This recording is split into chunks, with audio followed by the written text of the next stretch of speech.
punong-puno po mga paryente. Ayan o. Mayroon lang puwang po dito, pero dito lang sa pinakailalim, dalawang hilera at saka dalawang kalahati. Pero punong-puno po siya. Yan. Tignan po niyo mga paryente pag mainit yung panahon. Ang gaganda po ng tubo po nating litos. Ayan o. Hiyang talaga sila sa mainit. Huwag lang yung sobra. Ayan. Ang ganda po ng tubo po nating litos. Sige, itong variety ano din? Junction Japon. So okay. Luli Rosa. Oh. Kon man eh. Luli Rosa. Ramgo. Ramgo. Actually. Actually, ang style aning Ramgo, ato na siya sa seedling bed. Dili na siya seedling bed. Kay operator man ni siya, seedling bed na siya ikuan ilatag seedling bed niya. Ato nakamupunit dito kuan. Dili running style na to sa Rex 1 ba? Dili. Dinaga niya seedling bed siya. Dili nga idikta nimo sa kadang seedling bed na to sa usa kay dagan lang kuan. Daghang ni kuan ani Lodi Rosa. Mo bitaw kay bawo pamilyar ko sa kuan ko Ramgo no. Ramgo. Ang style seedling bed siya, dili siya sa kuan mo nang dili mang taas na kuan ko. Daghang nang taas ayan germination gamay ra percent. Dili kay daghang dili fresh Rex 1 bang halos 100%. Pero brator na siya niya. Napod. Lodi Rosa wa ko pandili na bay. Ramgo sa Lodi Rosa lokal na.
Paryente, isang magandang umaga. Time check, mag-aalas 5 pala ng umaga at dito po tayo ngayon sa ating papaya kasi titignan po natin kung ano po yung mga dumadapo dito tuwing umaga kasi yung napapansin po natin yung ating papaya ang gaganda pag ito po ay hilaw. Ayan, gaganda po nila pero pag sila po ay nahihinog, ang papangit po mga paryente. Kaya titignan natin ngayong umaga kung ano po yung mga insektos na dumadapo po rito. Ito po kasing ang papaya po natin, wala po tayong binigay na gamot. Yung kumbaga wala tayong, ito po isang, kung sabihin natin ito po isang organic, wala tayong binibigay na lason sa mga insektos po rito. Mga paro-paro po yung nakikita po natin mga paryente. Yan. Ang gaganda po pag sila po hilaw. Pag tuwing nahihinog na po sila, ang papangit. So mayroon talagang sumalakay po rito ng mga insektos.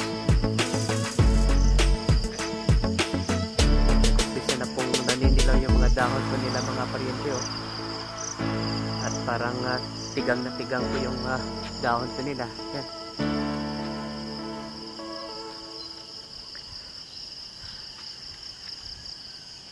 Ang gaganda po nila pag sila po hilaw, pag sila po nahihinog, pumapangit.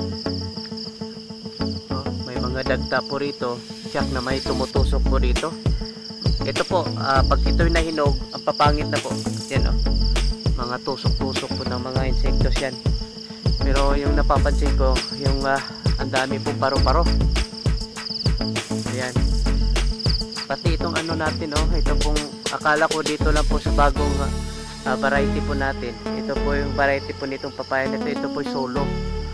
At ito na po ito naman po yung nauna. Ito po yung Red Lady.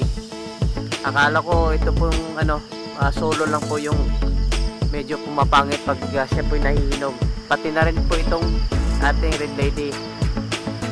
Sa madaling salita, ano, sila po dalawang variety po natin sinalakay ng mga insektos. Kaya hindi lang po sa akala ko ano sa variety, yung pangit na variety, hindi po. Parang may sumalakay talaga dito, umaatake na insektos. Pero yung nakikita ko nagsiliparan yung mga paru-paro. Ayan. Kaya siguro bibigyan ko natin ito ng ano, pampamoy, pampataboy po doon sa mga insektos. Kasi pag ganito yung papangit pag ito na nga, pag hilaw pa ang gaganda, oh. Pero pag ito'y nahinog, hahanap po tayo ng ano, yung mga manubalang o mga hinog na. Yan, may nakikita po tayo rito, oh. Hinog. Papakita ko sa inyo kung pag hinog na siya, papangit. Ayan, oh. Ayan, ito po'y ang daming insektos, mga paryente, oh. Ayan, ang papangit na po pag nahinog. Paro-paro, oh, lumilipad. Ayan, oh, pag humihinog, ang papangit. Ayan, ito pa, oh. Ito puti-puti, ito po yung mga dagta po nila. So, tsak po ako, may tumutusok po. Oh, mga dagta po ito, tumuti. Kaya pag siya'y nahihinog, ay bigla na lang nabubulok. Oh, yung lahat talagang mga ano, yung mga hinog, may mga dagta. Ayan, ang papangit na po pag siya'y nahinog. Kaya kailangan ito po yung maagapan. Katulad po nito, oh. Ang ganda pa naman sana, ang dadami bunga, pero ang dami pong ano, itong mga, ito po yung mga dagta. Sa tingin ko, ito po yung mga may tumutusok po dito. Yan, may tumutusok. Ito po yung mga dagta. At pag siya'y nahihinog, katulad nito, ang papangit na, oh. Tsaka may mga parte po nito na ano, yung malambot, yung parang nabubulok na. Ayan. Titirahan din natin ito ng ano, pampataboy po ng insektos. Parang naman po, sayang naman po, ang gaganda po, oh. Kita naman po natin, hitik po sa bunga yung ating papaya. Kaya lang pag siya'y nahihinog na, ang papangit. Ayan, oh.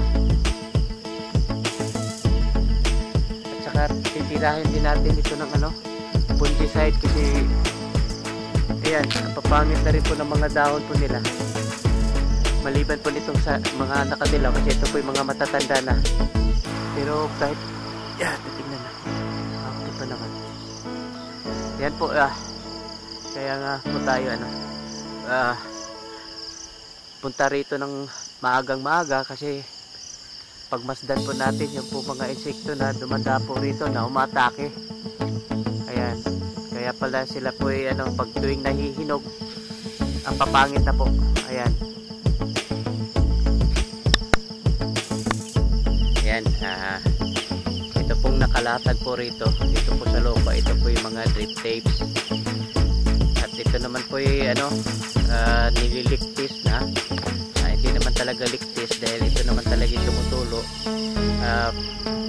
Ano lang po ito, tinitest at tinitignan kung mayroon po mga malalaking butas, at yan po yung ano, pinutol. At pinapahiwalay ko kasi yung pong ano, hindi na magagamit. Then dito na po yun. Yan. Ito naman po yung ano, nakalagay po rito. Ito naman po yung mga ano, hindi na magagamit, kumaga sira na.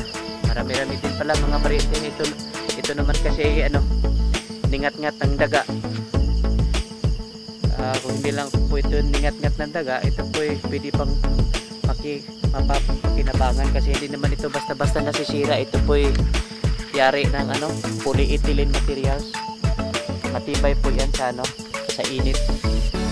At pati na rin din sa tubig. Ito po yung disenyo. na kahit mainitan ng todo, hindi po ito basta-basta nasisira. At itong gawin po nating drip irrigation, doon po tayo gagawa doon sa area na inaararo natin, hinahahanda na natin. Ayan po, sa may bandang unahan. Ayan, ready na yan. Gagawin na lang yan mga ilang araw magmula ngayon. Titirahin ng rota yan, yung rotivator, yung pampadurog, para po siya yung lupa ay magpipino at saka buhaghag. Ayan, at sisilipin na rin po natin yung pong ating naihahanda na yung nursery house po natin, seedling nursery. Ayan, ito po yung itatanim po natin dito, talong. Ayan, at dito po tayo mag drip irrigation kasi nga hindi pa po handa po yung ating mini lagon. Ayan, silipin na rin po natin yung pong ating nursery house para po sa mga pudla po natin.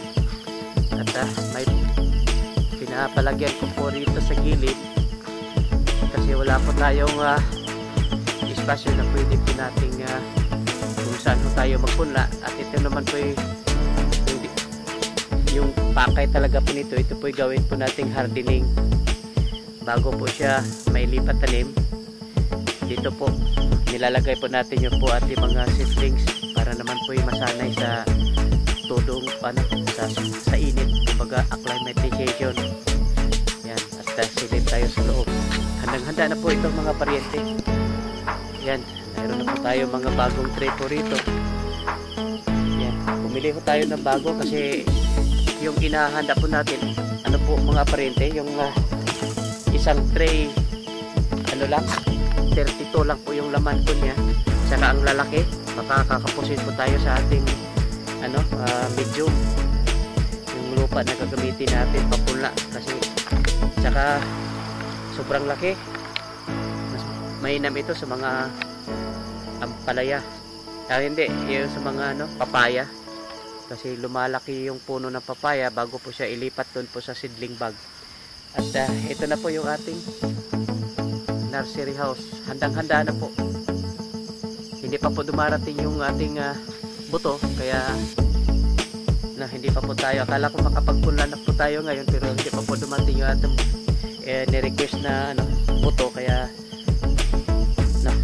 dito lang siya muna katambay.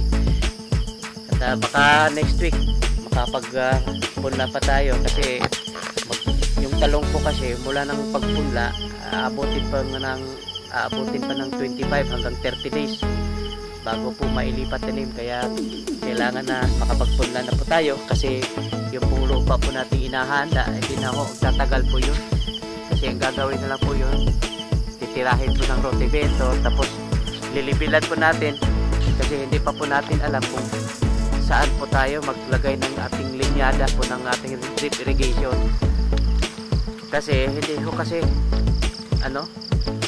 yung pressure po ng tubig hindi kalakasan. Sisilipin natin muli yung pong yung pressure po ng tubig pag natudurog na ito at saka ito na po pantay na pantay, lilibilan po natin ito at alamin po natin kung saan ho tayo maglagay po ng ating linyada ng tubig. Kung sakali yung sa banda roon, yun pong mataas na parte ng lupang ito, doon ho tayo maglagay po ng linyada kasi yung pong ating pressure po ng tubig hindi po kalakasan, kaya kailangan doon po tayo gagamitin ho natin yung slope. Tingnan natin muli yung po ating pinaka main source ng tubig, tingnan ho natin ang pressure. Mas maganda po ngayon kasi wala pa pong gumagamit ng tubig at makikita ho natin yung talagang actual na pressure po niya. Yan, meron ho tayong po rito.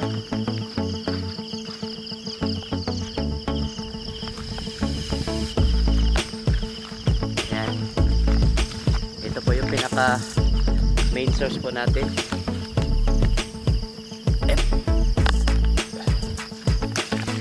Ayan. Ayan po yung pressure po niya.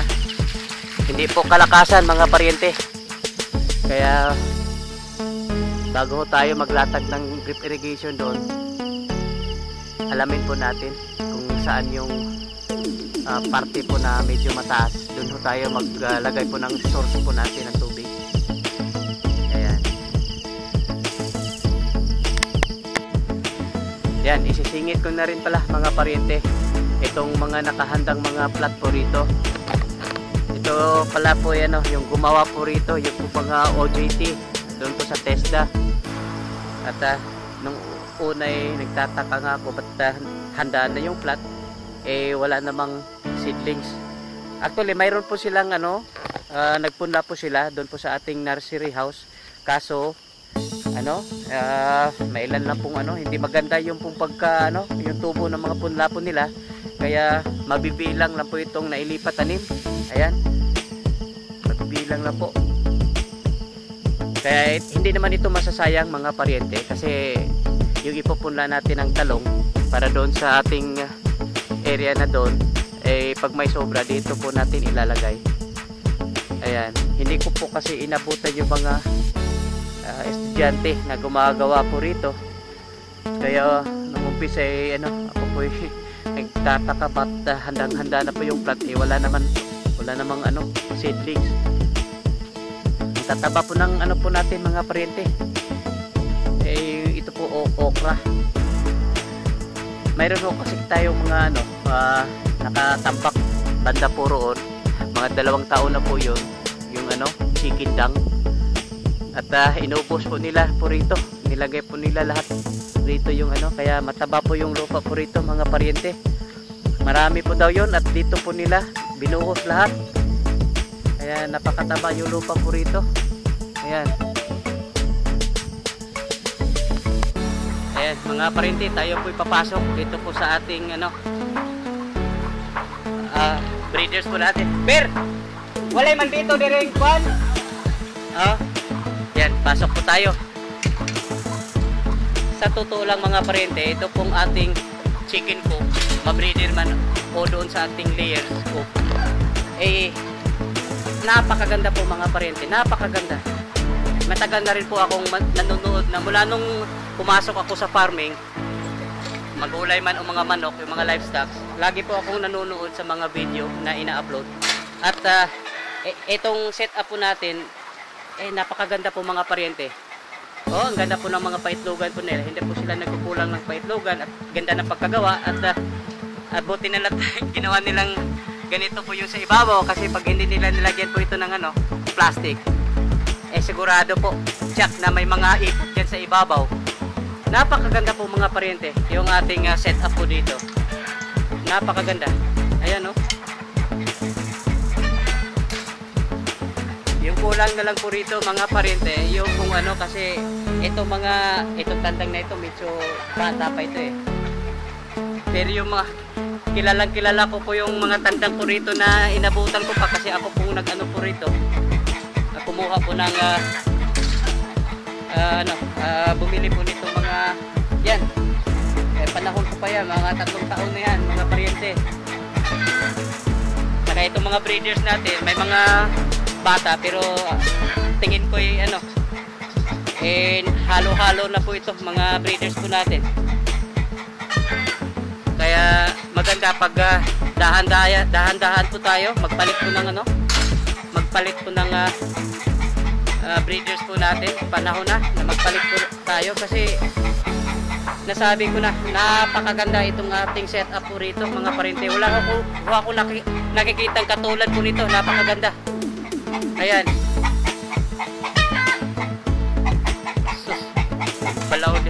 napakaganda mga paryente, wala akong masasabi.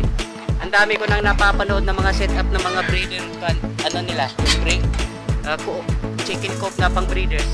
Isa po ito sa pinakamaganda na nakikita ko. Ayan, kaya kailangan po natin magpalit ng mga panibagong breeding line. Mga breeders, magpalit po tayo, kasi napakasayang.